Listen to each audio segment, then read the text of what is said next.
Once again, it's on. We back for another episode. This is what, episode 53?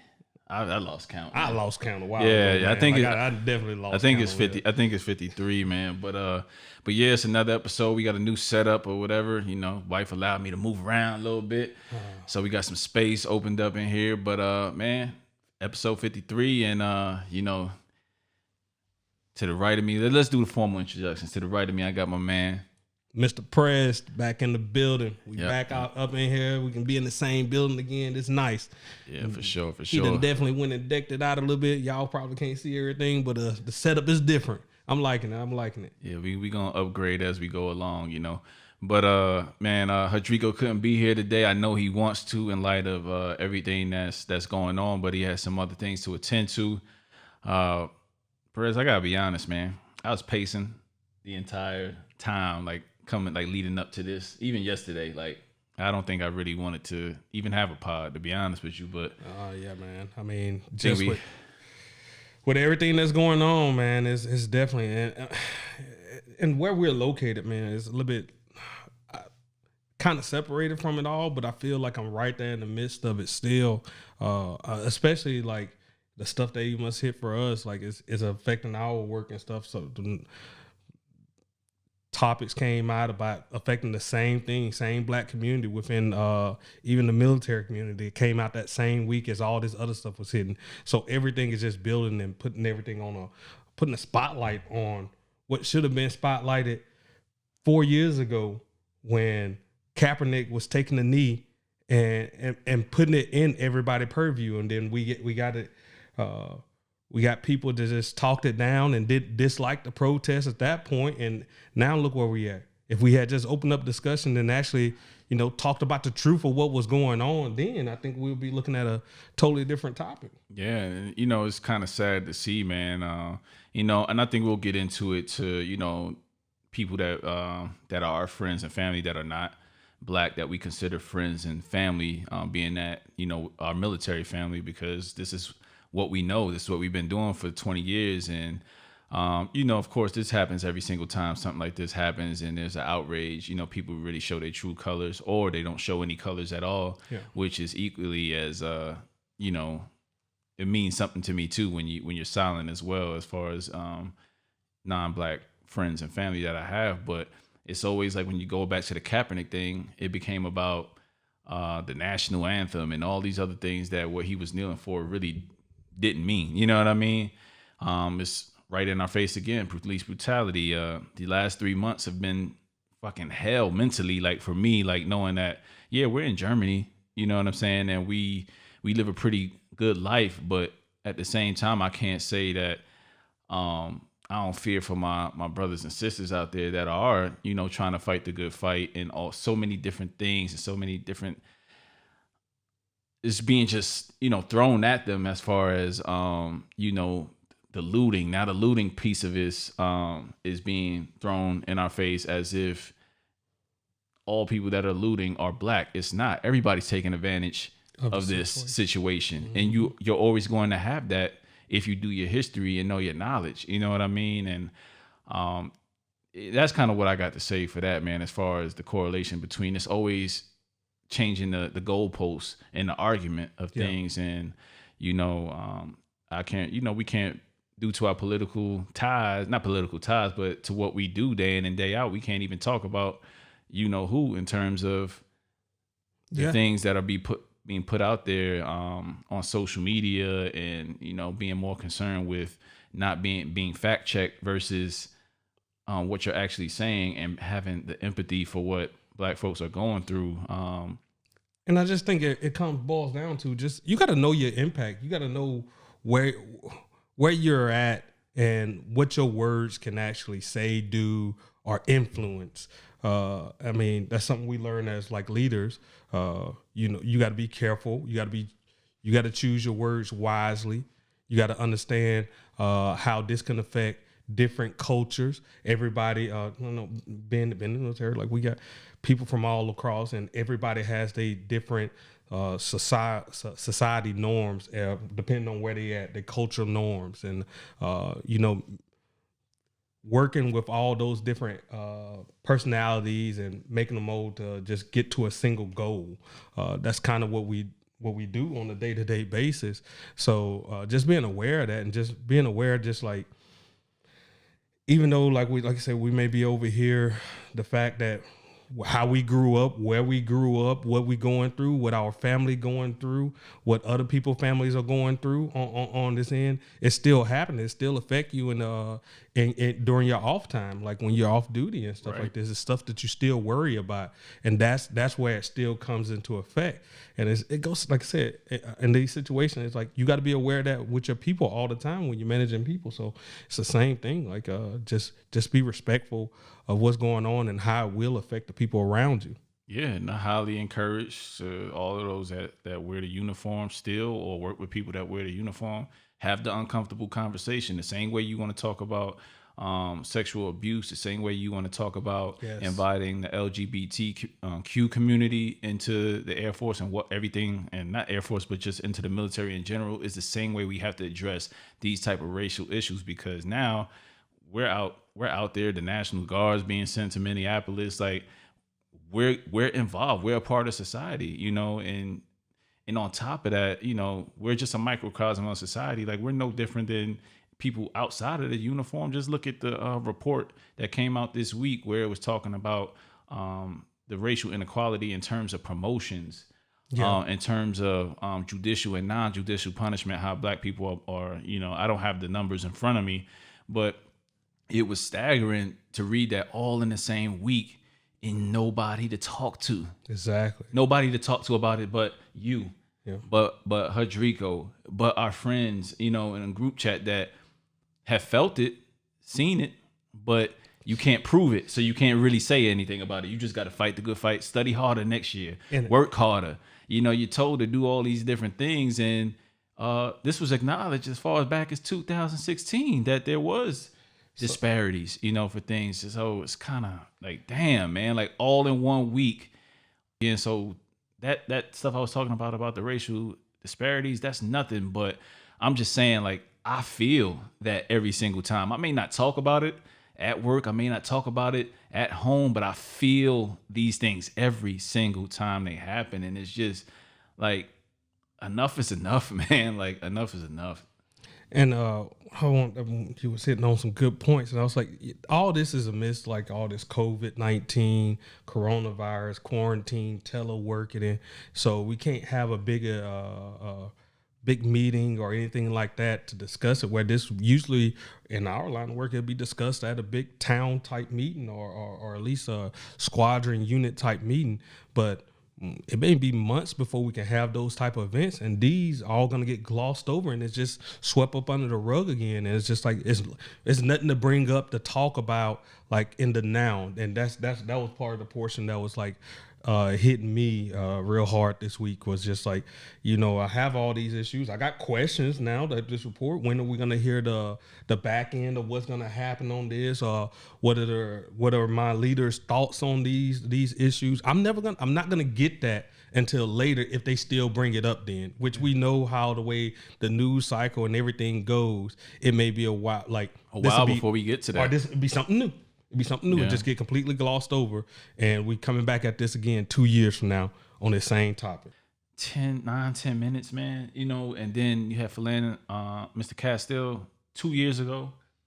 Same thing, Minneapolis. You know what I mean? Like, it's like those people there, they ready. They ready to explode. And again, you can't mention the looting, and I'm talking about Black and non-Black people, and not mention the other things. You know what I'm saying? If you're going to use your platform and your social media to mention the bad things, acknowledge the things that you see that are flat wrong when you see them. That's all that elevated it to this point. That got to that point is like, I forgot the term, but maybe I'm saying it wrong, but you can't continue to piss on me and tell me it's rain, man. Like, at a certain point, I'm gonna explode. Like, you can't keep slapping me around like that bully in school, and then the bully not get caught. But when my reaction is swift and to the point, it may not make sense and it may not be the right thing, but at that point, I've had enough. I got a quick story, Prez. So I don't know if I told you this. So at work on Friday, I walk in and a person, I talk to every day. I don't think the person is a racist by no means, but this is like tone deaf, and why I say that we need to talk about these things out loud. And people need to understand where people are coming from or what they're feeling. Like I said, just because I don't talk about all these things that are happening back home in the States doesn't mean that I'm not internalizing it and I'm not feeling it. Case in point, he was talking about the riots, and I know he knew I was in the office, so he kind of kept talking about the riots and, have you seen those riots, those people looting and all these different type of thing. Of course, I'm not going to jump and say, oh, those people would. I'm not going to be that guy to make everything, a racist comment.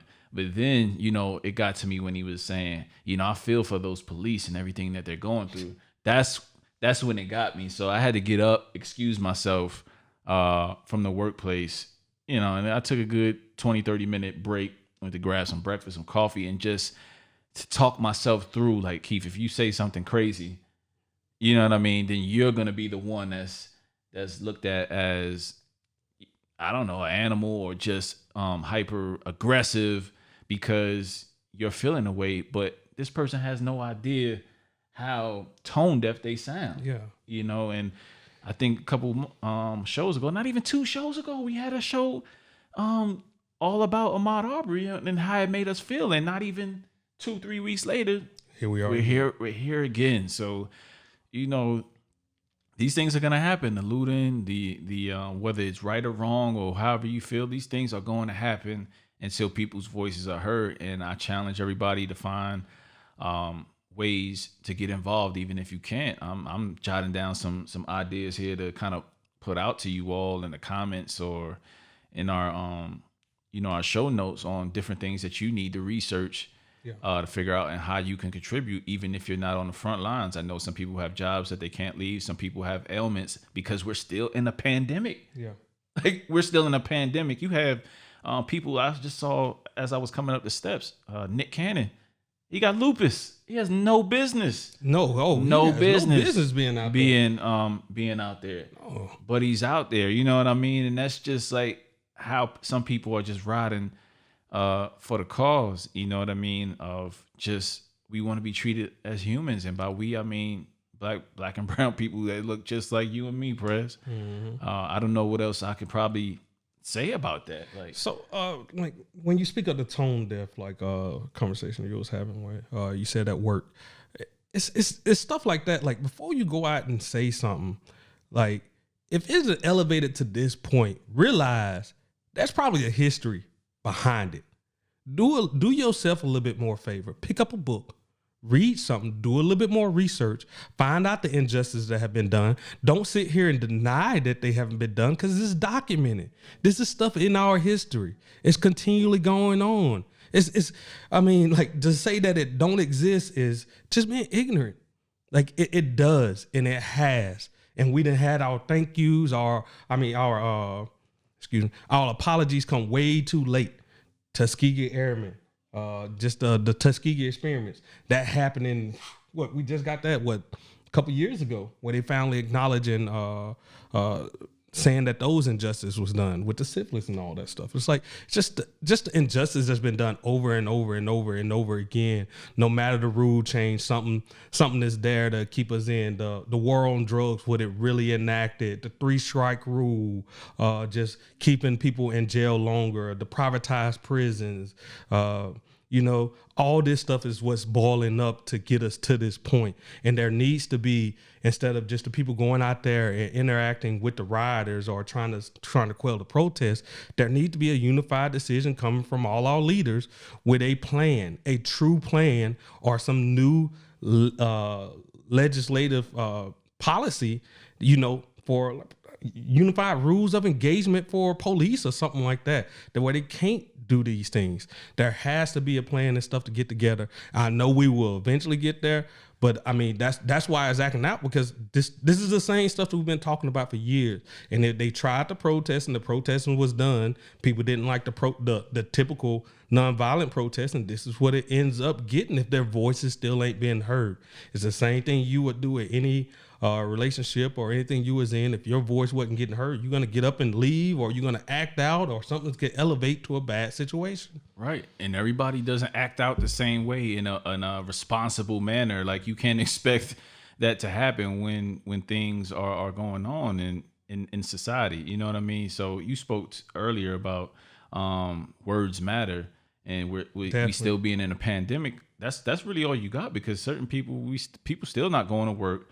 People are still quarantined. So with that said, like, everything that you type and you text, people are hypersensitive right now at this moment, and just certain shit you say. If you feel that way, man, I'd rather, if you're a white person or somebody that typically doesn't have to deal with this, living black, you know what I mean?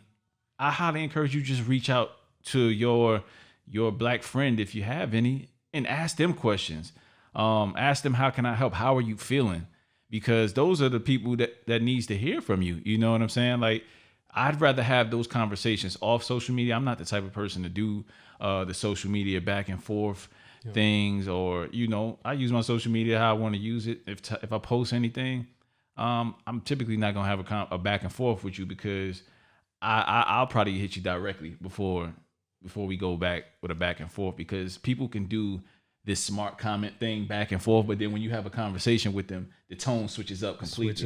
It switches up completely. You can't sit behind your keyboard and do this. You know what I mean? So I think that we hit on this on past episodes, how I prefer to be communicated anyway. You just call me, talk to me, come see me, because what can get misconstrued behind an email, behind a text or something like that. So yeah, definitely reach out to people who have these difficult decisions.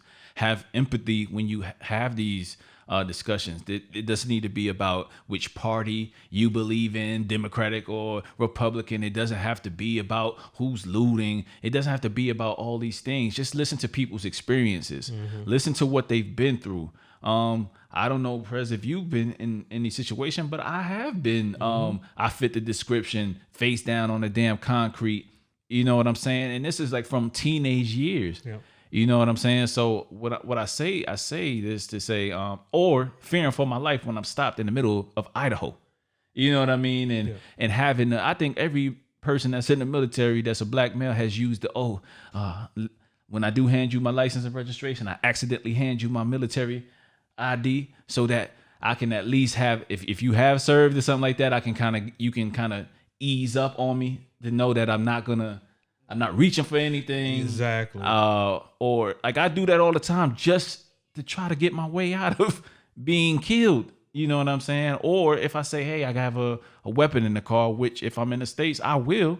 If it's open carry, I will have a weapon in the car. So let me tell you that, but don't get trigger happy once I tell you that. You know what I'm saying? I'll tell you exactly where it is. Just listen, because that's the exact thing that happened to Philando Castile.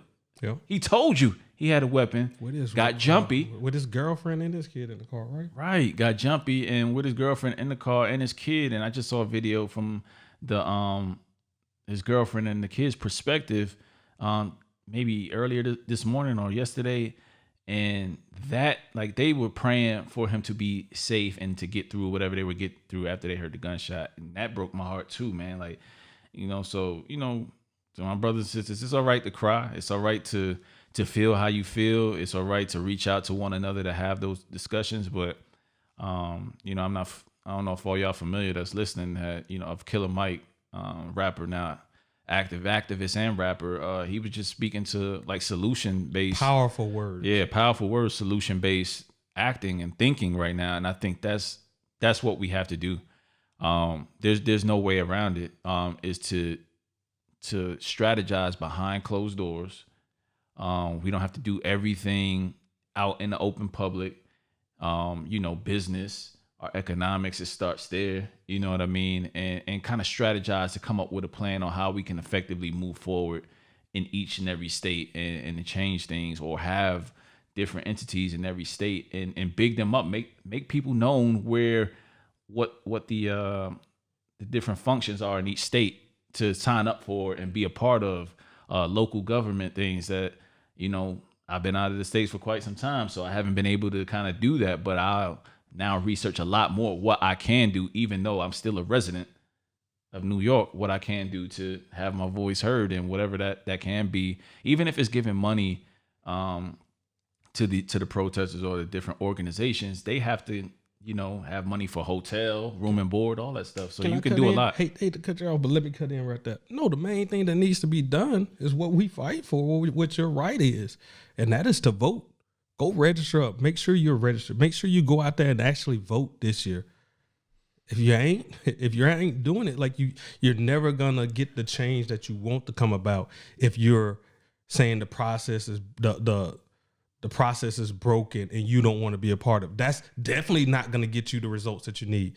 You got to go up in there, and the portion that we can affect, just make sure you're voting and you get the right people up in there and you get these decisions and you make some movement that way. That's where you got to start at. And just do your research on who you want to vote for and where you want to, how they align with your life and your policies, and make sure you're voting accordingly to that way. Yeah, never stop learning. Like white people, black people, anybody that's involved with that, because this seemed to be a white black issue, right? And police and non-police issue. But I highly encourage, for the police officers out there, I know you all aren't bad. You know what I'm saying? Like I said, I keep saying I have several friends that are police officers that I highly respect, that they highly have talk down all of these type of actions against police officers. So that's not my thing. This isn't a war on police officers, but everybody can use a little bit of education and see where we've been to know where we want to go. So the vote, it doesn't stop with the vote. That's just a start, is utilizing your right to vote. You know what I mean? And I know the goalpost has changed a lot with different things happening in each state, to where just little things to where you got to make sure you actually are up and up with what the voting, the registration, and how, and whether your vote is actually going to count, or the times and changing the polling stations. I don't like that. I'm gonna have to cut you off. Like, don't think about if your vote gonna count or what. Go vote. Go vote. It's your right, and that is how you affect. It's definitely ain't gonna count if you don't do it. If you don't do it, that's you're guaranteeing no change. You're guaranteeing it. So go vote and do locally. Most important is those. That's how the DA gets in. That's how your mayor, all the local officials. I mean, just do what you have to do. And then once again, this is like the human toll. Like, come on, man. Like, let's be logical about this, man. I know if I sit here and I choke somebody, how long? Yeah, I can't have my hand around somebody's neck for 4 minutes and not expect them to die. It just ain't gonna happen. I don't care about their prior health issues. Knee on nobody's neck and not expect them to die. I can't. Words mean things. So when you say I'm gonna have to do it, and you add certain key phrases or key things up in there, because you know it can escalate it a little bit further, you know what you're doing. You're exercising a right that some of us don't have. And this is what they would come by and say, privilege, So be mindful of those things, and let's quit with all the nonsense. We know there's bad people in every subset of society, every subset of a race. Certain percentage are gonna do bad things and stuff like this. So we're not saying that it's gonna be everybody, but don't play ignorant like they didn't know that they was going to kill somebody. You know exactly if you put too much force against somebody, how much it's going to damage them. You know exactly if you hold somebody's neck or stop somebody from breathing for a certain amount of time, it's going to cause them to die. Like, and it's just a simple readjustment. Let somebody get a grasp of air.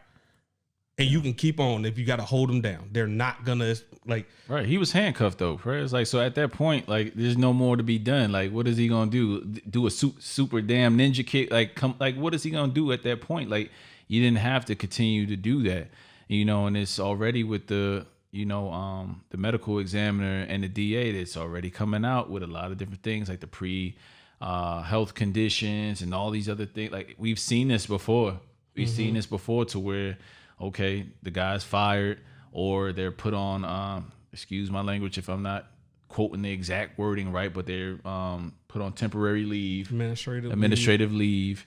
And we've seen this before. Like we want a conviction. We want somebody to be made an example out of. I don't care what that man was doing. It was counterfeit. If it was counterfeit money, if that becomes true, I don't know if that's true. That's just something that they've thrown out there. But I don't care what they say about that man's past, about his jail history, about anything like that. He served his time. You know, he was becoming an active member of society, and he did not deserve that. That's a citation, and keep it pushing. Give him $50, $100 citation for whatever it is, and keep it pushing, man. And even if he didn't want to go willingly, by the time you have the handcuffs on him, it is over and done with. Take him downtown, do what you need to do, but at least that man is still living. That's our issue, is the 10 minutes of choking and putting excessive force on it, and then now the spin cycle occurs, and now we got to go through this again. But nobody said nothing about, you know, when the female house got shot up. Like her boyfriend just got out of jail last week, I believe, from firing a warning shot. You know what I mean? And they ran up in the announce themselves. Yeah, because they didn't announce themselves. So like he had to go to jail for that. Like that's blows my mind. There's a process.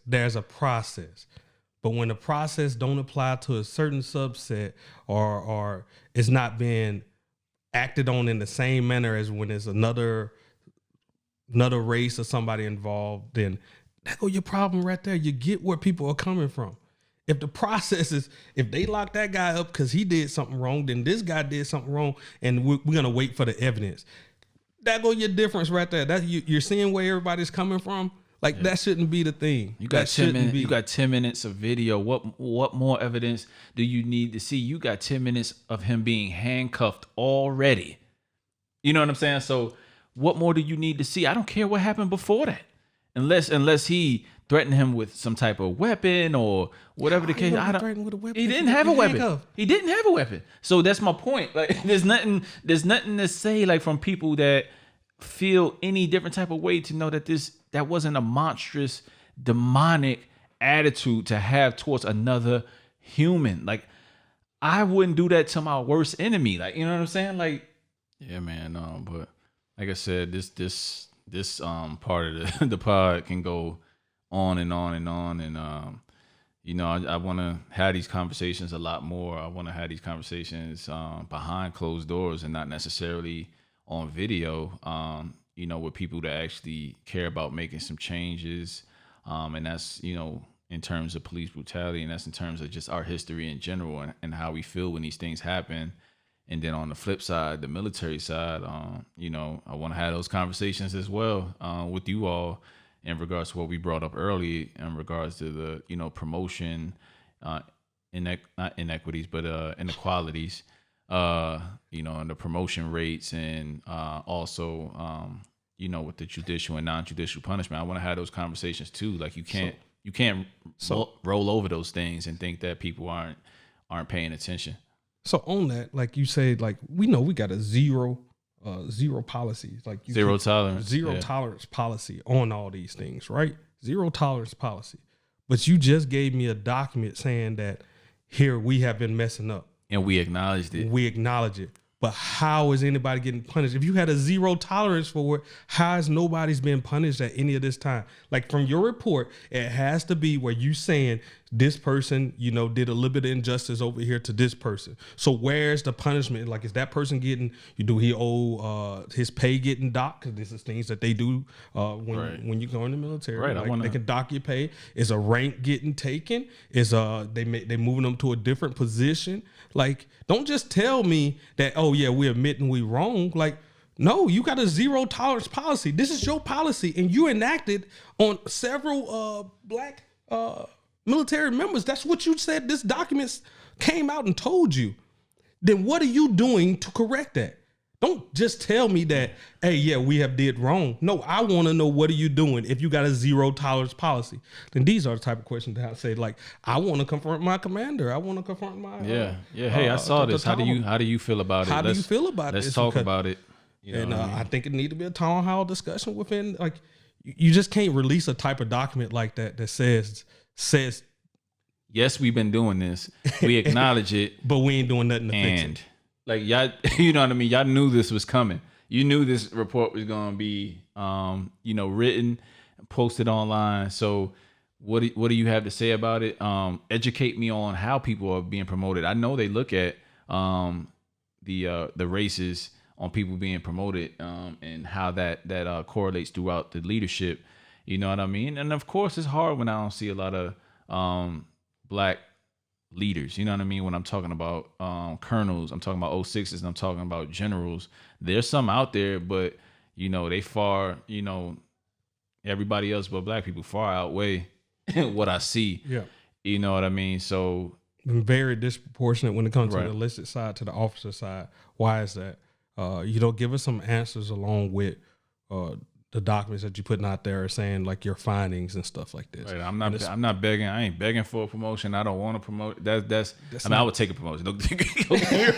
But what I'm saying is that's not, I just want to know I have a fair chance every time I go up, because I'm busting my ass for my country day in and day out, just like many of the great brothers that I associate myself with, yourself and Hadrico, being two of them, that we bust our ass daily for this country. And to see something like that, and then to see something like what's happening back in the States, this shit is just a slap in the face over and over and over again. But Prez, the rules are changing too. I wanted to. The rules are changing. I'm trying to get off before I say something crazy. Because the rules are definitely changing, where the statute of limitations and stuff like this, because we done seen how if you're a rapist in the 80s, you're a rapist now, you can still get charged. So they realize the flaws in those laws, and they're enacting at certain point. So if you saying there was a zero tolerance policy this whole time, like you're saying, and now you tell me 20 years ago or 10 years ago that you did the study on this right here, or 5 years ago, and you found these people were showing some type of prejudice at some point, inadvertently or directly, then there should be punishment. There should be. We're gonna leave it on that. So take what you will from this TED talk from from Prez and I have faith that things have changed. But brothers and sisters, talk to your sons, your daughters, your aunties, your nephews, your cousins, and if you're in a position of power to kind of talk to them and educate them, then it kind of starts at home. And I know that's what many of you brothers and sisters been doing. So let's continue to have these talks, unfortunate talks about how you have to move and operate out here in society, but you have to have those talks until society changes itself. Yep. So with that said, man, DSC out.